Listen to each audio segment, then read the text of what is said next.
Hallo und herzlich willkommen. Hallo, auch von mir. Ja, schön, dass du wieder dabei bist bei unserer täglichen Sprachreise. Heute ist Tag 42. Wir lernen jeden Tag 15 neue Wörter. Das ist wirklich großartig. Ja, toll, dass du so fleißig mitmachst. Absolut. Und nur zur Orientierung für dich, bis Tag 60 bleiben wir ja gemeinsam auf diesem Niveau A2 und danach gehen wir dann zusammen auf das nächste Level, B1. Das wird sicher, spannend. Und denk dran, du kannst auch die Shadowing-Technik benutzen. Also das heißt, wiederhole die Sätze und Wörter laut nach uns. Das hilft wirklich ungemein beim Sprechen lernen. Ja, Wiederholung ist der Schlüssel, wirklich. Besonders beim Sprachenlernen. Probier's einfach mal aus, sprich uns nach. Das hilft, die Aussprache und, auch den Satzbau zu verinnerlichen. Das Thema für heute ist ein sehr alltägliches und nützliches Grundwortschatz, Kleidung und Accessoires. Speziell für dich als Deutschlernender oder Deutschlerner auf Niveau A2. Genau, wir helfen dir heute, so 15 wichtige Wörter rund um dieses Thema zu verstehen und anzuwenden. Es geht also um Dinge, die wir anziehen oder bei uns tragen, wenn wir rausgehen oder uns kleiden. Und wir haben uns überlegt, wenn wir alle 15 Wörter richtig gut und klar erklärt haben, dann erzählen wir dir am Ende eine kleine Alltagsgeschichte. Richtig. Und dieser Geschichte kommen dann alle 9 Wörter noch einmal vor. So siehst du, wie sie im Zusammenhang funktionieren. Bleib also unbedingt bis zum Ende dabei. Es lohnt sich. Wirklich. Gut, dann lass uns direkt starten. Das Wetter wird ja langsam kühler. Da passt das erste Wort perfekt. Der Mantel. Auf Englisch heißt das Coat. Ja, der Mantel. Ein wichtiges Kleidungsstück, ne? Besonders im Herbst und Winter. Der hält uns schön warm, wenn wir draußen sind. Ein einfacher Beispielsatz wäre: Im Winter trage ich einen warmen Mantel. Oder vielleicht auch mein Mantel, der hängt an der Garderobe. Ja, ein nützliches Wort. Und was braucht man oft zusammen mit einem Mantel, wenn es richtig kalt ist, besonders für den Kopf?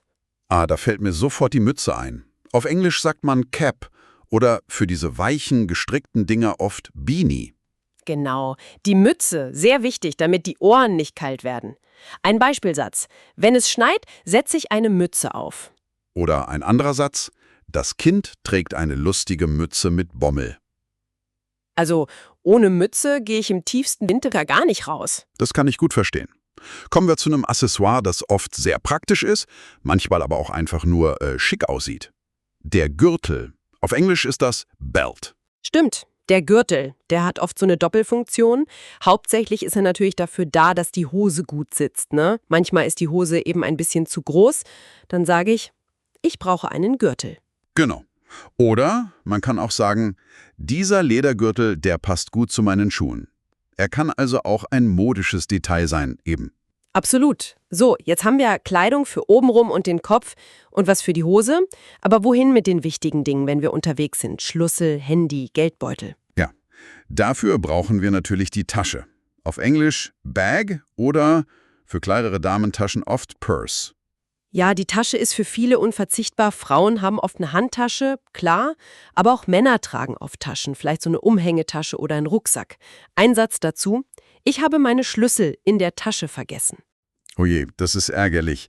Ein anderer Satz wäre: Sie hat eine schöne neue Tasche zum Geburtstag bekommen. Taschen gibt es ja in unzähligen Varianten. Das stimmt, und wenn wir schon bei Accessoires sind, die uns warm halten. Neben der Mütze gibt's noch was Wichtiges für den Hals, gerade bei Wind. Du meinst sicher den Schal. Auf Englisch Scarf. Genau, der Schal. Ein Schal hält den Hals warm und schützt vor Erkältungen. Das ist sehr angenehm bei kaltem Wind. Ein Beispiel: Ich trage im Winter immer einen dicken Schal. Oder auch, dieser bunte Schal gefällt mir sehr gut. Ein Schal kann ja auch ein schönes, modisches Statement sein, ne? Auf jeden Fall.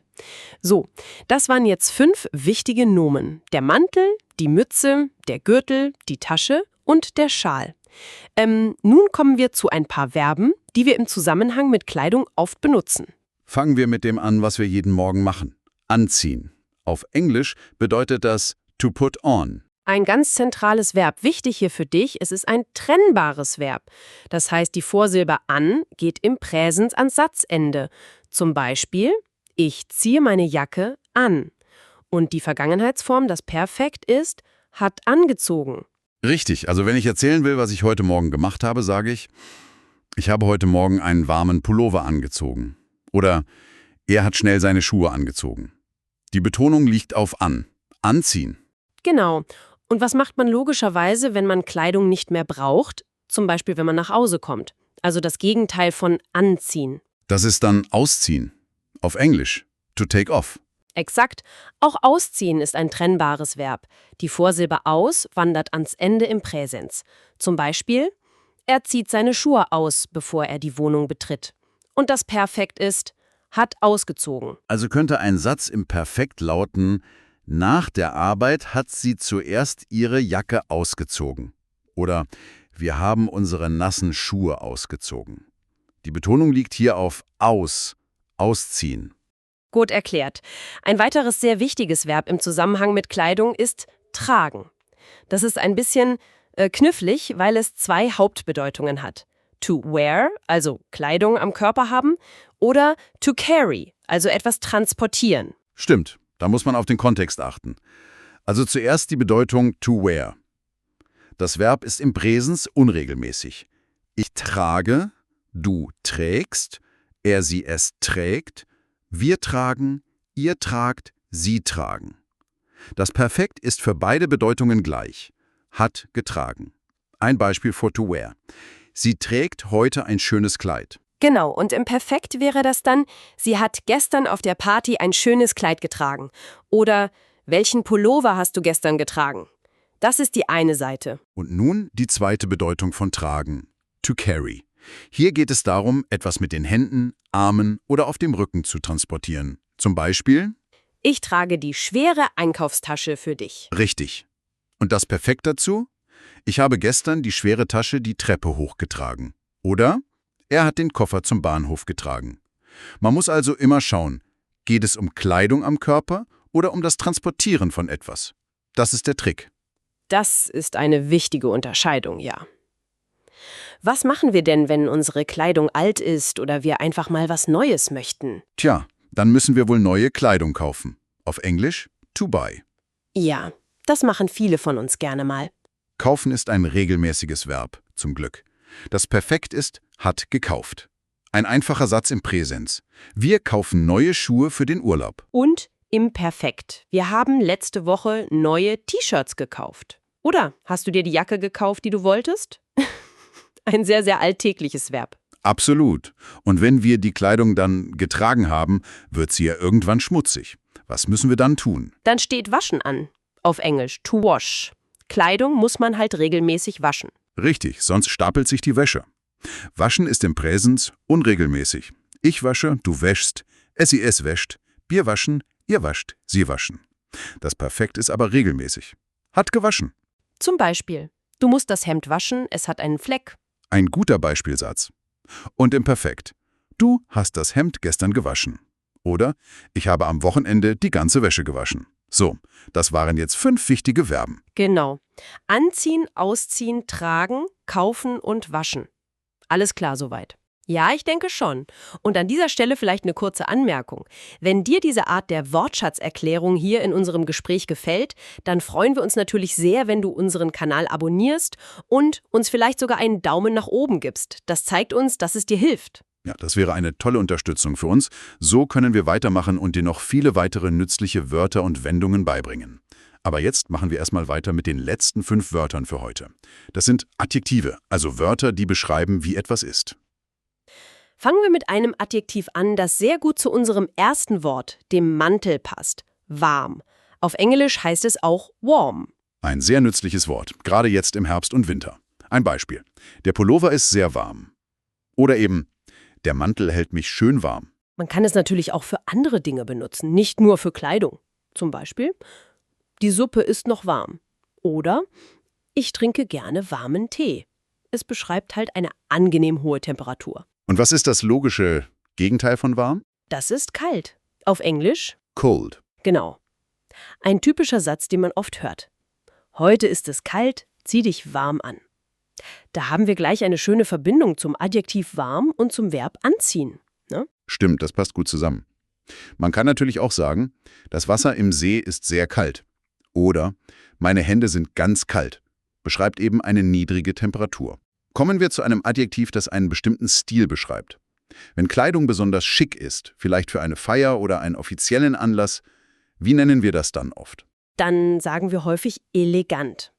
Auf Englisch klingt es sehr ähnlich. Elegant oder auch classy. Ja, elegant. Das beschreibt oft so einen klassischen, hochwertigen und geschmackvollen Stil. Zum Beispiel, das Kleid für die Hochzeit ist sehr elegant. Oder er trägt zur Oper einen eleganten Anzug. Es wirkt meistens nicht so bunt oder laut, sondern eher zurückhaltend und stilvoll. Genau.